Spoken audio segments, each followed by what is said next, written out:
This was the cheapest Mercedes E63 AMG in the country, and today I'm going to try to start it for the very first time. Last week I took a risk and bought my dream V8 super sedan. This is so sketchy. It's good, you're all good. And it was a bargain, but for a very good reason. The airbag's gone off. We'll worry about that later. This car has been in an accident, and it looks like this. And for that reason, I bought it for a very cheap price. Sold it goes 10,500. Only issue is, I've got to fix it. Oh, okay. I'm so keen. There we go. And because the damage is so bad, no matter what we did, we couldn't get the car to start. Absolutely nothing. I've got to try get this thing running because if it doesn't start, it might be much worse than I thought. This is a pyro fuse, and in the event of an accident, it cuts power to the entire car, which reduces the possibility of your engine being damaged and also prevents fires. It's a safety measure used in modern cars. However, the W211 doesn't have one. In the last video, I stripped down the entire front end of this E63 down to make sure that the engine wasn't damaged from the collision. I then checked all the fuses, we changed the oil, golden nectar is going in, whoop, and I made sure to spin the engine. Oh, what was that? Well, at least we know it rotates, which means that we can crank it. But no matter what I did, I couldn't get the car to start. What was that? So it was time to call in an expert. Hey Marco. How you going, mate? Good, how are you? What's happening? Thanks. Not much. Thanks for coming around, man. Sorry, anytime, more than happy to help. This is Marco, and Marco is an expert on Mercedes cars because he works at Mercedes. And he reached out offering his help because he's confident that he can get this car started. Where do we even begin? You start the basics. Yeah. Pretty much. Battery voltage is the key reading. You've got drive authorization. You get used to everything. It's all the same, really. A car's a car. Don't treat it as an AMG, just treat it as another car. Marco is confident that we can get the car to start because it has all the basics. It's got air, fuel, spark, and you can hear things when the key is turned. He's just going to do more basic checks in order to make sure that everything is okay. Okay, we've got the most ancient multimeter. This is my dad's multimeter from like 1970. Hey, it still works, man. It works. We actually picked up a new battery. Wasn't cheap. I think it was like $500. Disgusting. It makes sense. These batteries are massive, right? Look, the standard battery that came out of it, 900 CCA. Makes sense though. This thing's got a, crank a 6.2 litre, right? That's right. There's plenty of power there. 507 horsepower this car makes. It's good that you put a new battery in because we got over 12 volts, so at least we're off to a good start. Now, we'll go and see if it's recognizing the key. Oh, that's a plus, it unlocks, so it's recognizing the key. That's good. And that's a steering lock unlocking. It's not cranking, so that means it's either got no power to the starter motor, your main power, or the signal to the starter motor. You're not getting that either. So far, so good, but the engine still wouldn't crank. So Marco wanted to check to make sure that the starter motor was getting a 12 volt signal. Yep, so we got 12 volts main power to the starter, which is a good sign. All right, go for it. Yep. And we're getting nothing. At this point, I was very worried because when a Merc Tech says that we're supposed to be getting some voltage here, then this is not good. Nothing. It could be a multitude of things. It could be, obviously because it's a crash car, water got into it. Moisture could be, obviously when it was hit, a lot of wiring has been crushed in the impact. Could have sent a short straight to there. Could be a number of different things, but to narrow that down is very hard. The easiest way is just to replace this. But while we're here, we can get it started if you want. All right, yeah, let's give it a go, I guess. How do we do that? A little bit of backyard work. We can just feed power straight to that signal wire. So if you want to turn the ignition on, because we know that it's in the starting position. So it looks like the ECU at the front of the car potentially could be faulty because it's not giving that cable 12 volts when you turn the key all the way. However, Marco reckons he can jump the starter with this cable, and with the ignition on, the engine should technically start. Bang! Oh my God. All right, let's do it properly, if I can get this in there. It's going to be all right with all the stuff off as well? Yeah, it'll be fine. You said you've already got oil and everything's in there. We'll only run it for a little bit. Holy crap! What? And easy as that. Runs really smooth, actually. It runs. Oh my goodness. That sounds good as well. It sounds really good. No knocking, which is great. Marco, guys. We should probably turn it off though, because it's got, no coolant or anything, but what the hell, it works now. Thank you so much, man. That's all right. I couldn't believe it. The engine started. That's all crap, good. that's awesome. This was the deciding factor of whether or not I was going to keep the car or sell it, but now we can fix it. Tappity on the top end, but you've got to expect that it's been sitting around for a while, so Dude, that's insane. give it a good run, it'll be right. Now, if you're having problems with your Mercedes at home, hit up Mark's Garage Works. He does work on the side to diagnose issues and potentially fix your Mercedes as well, and clearly he knows what he's doing. Well, I guess now that it runs, we can put everything back together, and I guess I need to replace that module. Yes, I can give you a hand with that, but you can keep continuing building everything up. When you're ready, you can get all the parts. Crazy, man. This is the guy. Merc Tech, guys.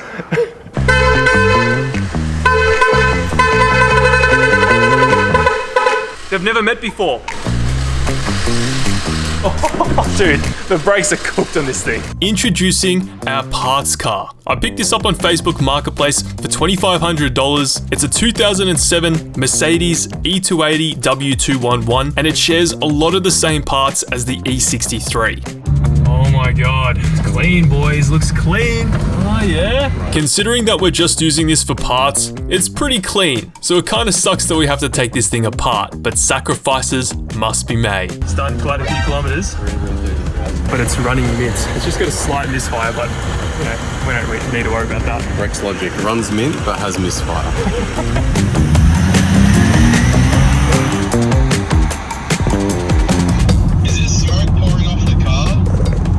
No, doesn't look like it. It looks fine. It's violently shaking. Should be right. Yeah, should be right. So we later found that the brake rotors in the back were seized. Brakes are straight to the floor. So Nathan had to drive the thing home with basically no brakes, but luckily it made it. All right, so here we are, guys. This is our parts car. The car is going to be stripped down, taken apart. In terms of stuff that we can use on this thing, the headlights are the same, the grille is the same, the bonnet's the same, the guard is the same. But you know what wasn't the same? Well, you're about to find out, because we made a mistake. A pretty bad mistake as well. Bro, I think they're different colors. Do you think, what does it look, do they look different? It looks a bit pink, right? Did you buy the wrong one? I think they're different colors. Oh my God, man. Oh, I didn't think there'd be that many blacks. Like usually, you got your black BMW and there's other different options, but everyone has that color. It's a different black. Oh my God. Does that look different? It's pink. It's a pink, pink black. In the light, there's a bit of a tinge to it, right? Oh my God. Is it just black with some gold flake? And this is just pink. I don't know if the camera can see that, but yeah, there's a pink tinge to the black. Oh my goodness, guys. At least we have everything else that's underneath. I guess we'll just have to get it painted. God damn it. So this is a pretty stupid mistake, but at least the car was cheap. I should be able to part out the rest of the things that I don't need and make some money back, so I don't think I can lose. But anyway, let's start grabbing parts off our parts car. Time to start stripping the W211. So besides the unfortunate different colored panels, I need all of this stuff at the front of the car. So that includes the radiator support, the crash bar, the hinges, the headlights, and I got some quotes from some wreckers for all of these parts, and some wreckers quoted me upwards of $2,000. So buying an entire car and still having the engine, the interior, the transmission, and all these other bits, after taking everything off this car that I need, I'll be able to sell all these things and pay less money for the parts that I need. So the bumper's about to come off. We've got everything loose, I think. Got the fender linings out, wheels off, and I'm pretty sure you just pull on these tabs, and then I'm pretty sure everything slides forward. A little bit complicated, but not too bad. Looks like I've missed two underneath. There we go. This is why you gotta be careful working on old cars. We have a friend in there. There is our friend. That scared the hell out of me. Our wreckers wanted $300 each for these headlights, by the way. It's so worth it buying a parts car. We're almost done stripping the front end. All I need to do now is take the AC condenser and the radiator out, and also the fan shroud. Looks pretty easy to do. This car has actually been very easy to work on. My only concern is that this radiator support, or crash bar, whatever you want to call it, it's kind of on an angle, whereas on this side, you can see that it's like basically dead straight. Not sure if the camera is going to show that, but it unfortunately does look like the car has been in an accident. I really did buy the worst W211 I could find. It was cheap though, so yeah, can't complain. I'm trying to fix the cheapest E63 with the cheapest Mercedes E-Class as possible. Anyway, I kept pulling the rest of the car apart and I found some unfortunate things. I thought that the radiator and the radiator fan would be the same as the E63, but it turns out the AMG tax has come to bite me. So we've already found our first issue with getting this E280. This radiator fan is different to the AMG one. Surprise, surprise.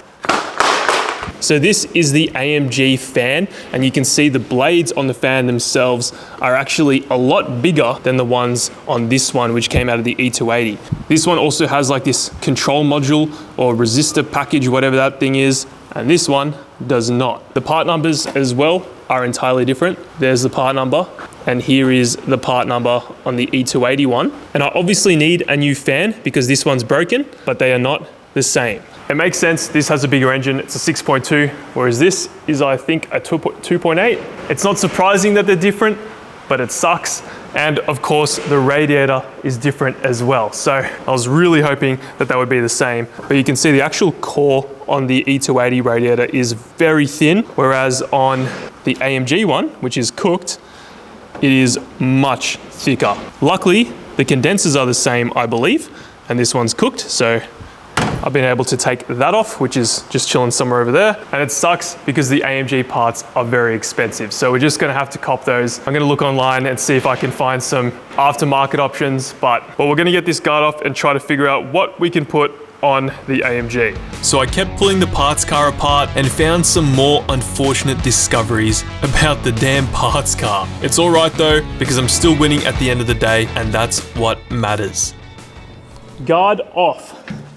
And taking the guard off reveals this. This panel I wanted to basically drill the spot welds out, take off and put on the AMG. And yeah, you can't even see the spot welds, which tells me this panel has been replaced. And I don't know how bad it is, so I don't really want to use it. I actually went ahead and started taking off the spot welds here. And you can see the spot welds are very clearly visible right there, there, and there. Whereas this one has paint and it looks like they've grinded the welds down. So I don't know if I'll be able to even take this panel off. Just out of curiosity, I decided that I'd start drilling the welds out, and I don't know if you can hear that, but there is a bunch of bog on this panel as well. So we would not be able to use this at all.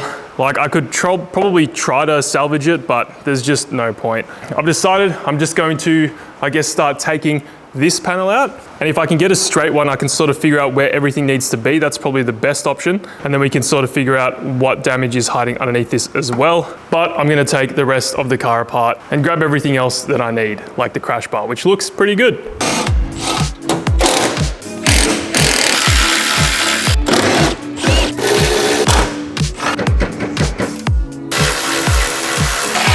I guess that's why they call it radiator support. Ugh. The radiator's still attached to it. Ah, there we go. One radiator support. Woo, nice. So I've got the radiator support off now. Look at it. It's pretty nice. It's pretty good, pretty straight. Where it bolts up here, the frame's actually mint, whereas on this side, it's pretty bent. So I'm just gonna take this all apart and figure out what's going on, and then try to figure out what I need to do next in order to fix it. So here, I'm basically removing all of the broken bits that we didn't remove in the past video in order to get access to fix everything. So I've got the old radiator support that was chopped in half that I needed to remove, and also the air suspension bracket because that is totally unusable.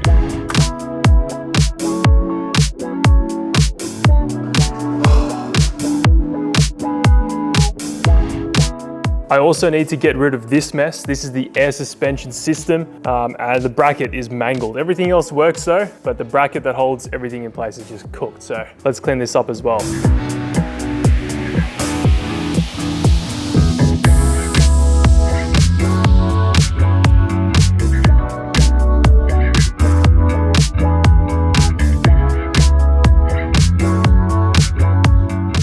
Come on. Nice. I'm now taking off the last bit of the radiator support, and under this is the biggest part of the damage. So I'm curious to see what it's like under here. A bit nervous. There's one more bolt. I guess we'll see how bad it is. Oh, there we go. Oh my God. Oh, well, that is actually not too bad. I think this is best case scenario. This is the left side of the frame rail. You can see, nice and straight. Basically perfectly flat when you look at it front on. And here is our other side. As you can see, it is pretty damn bent. And I've just noticed there's a pretty big kink. Let's see if we can get a light. There is a kink on the frame, so we will have to pull this whole thing out. Looks like this part of the frame as well can easily just be pulled. I might be able to just repair all this, but I do want to get that new piece still. Honestly, we're winning in this situation because I don't think this is too bad to fix. Just the AMG specialty parts like the radiator, fan shroud, and a few little other things. But so far so good, guys. I'm pretty stoked with this damage.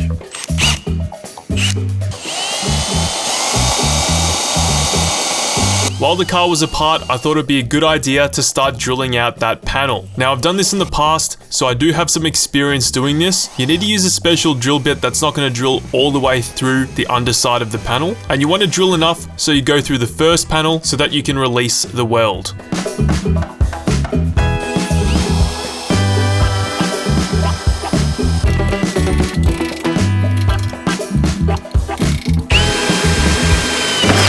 God damn it.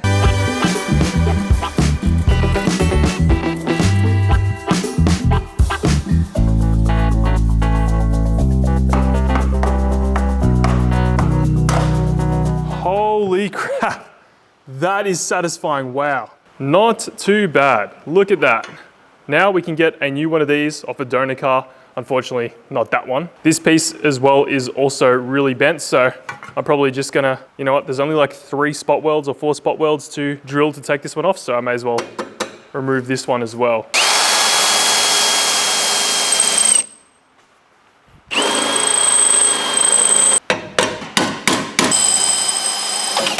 Oh my goodness. Oh my God. That panel is now off. It is now time to start pulling out the frame. So Peter's brought along his Toyota Surf, and it comes equipped with a winch. And I think you know what's about to go down. So we have Peter's Surf here, and it comes equipped with a winch. Do you reckon this is gonna work? If we can get the angle right, it'll work, but hopefully we don't actually make it worse by pulling it in the wrong direction. Predictions? Well, it worked on a couple of my cars, so I mean, this is probably by far the worst damage. Yeah, we couldn't pull this out with the winch before. I think it was mainly pulling on the crash bar. That's why. It was wrapped behind the crash bar. Yeah. The bottom parts of the frame look like they're in position, whereas the top piece is the only bit that looks like it's smushed in. So you can see that bend right there. We're gonna try to pull it out. Don't know how we're gonna do it, but yeah, this should work. So the first thing that we're going to try to do is use the old piece of the radiator support as a winching point, and hopefully it'll move the frame.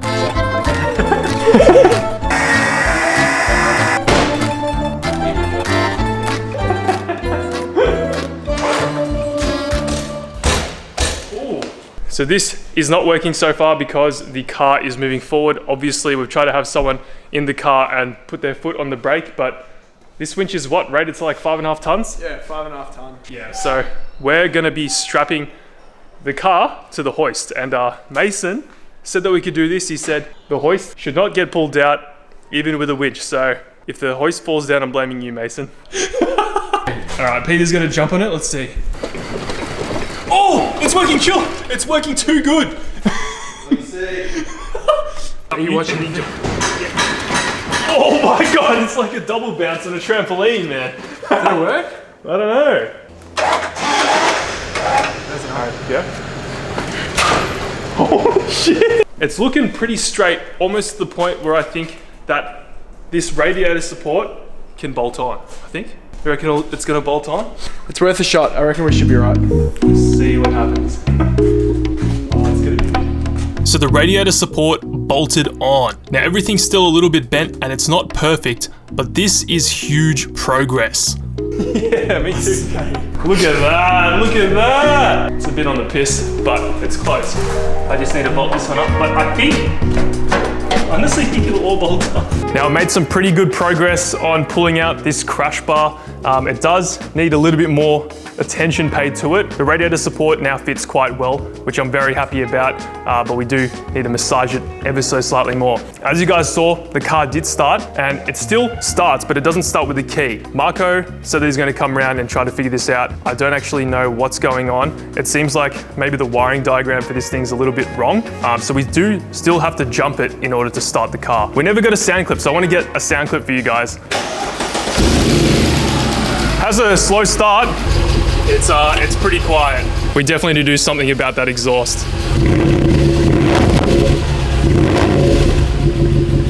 Definitely has a good note, but yeah, we can't run it for too long because it's got no radiator.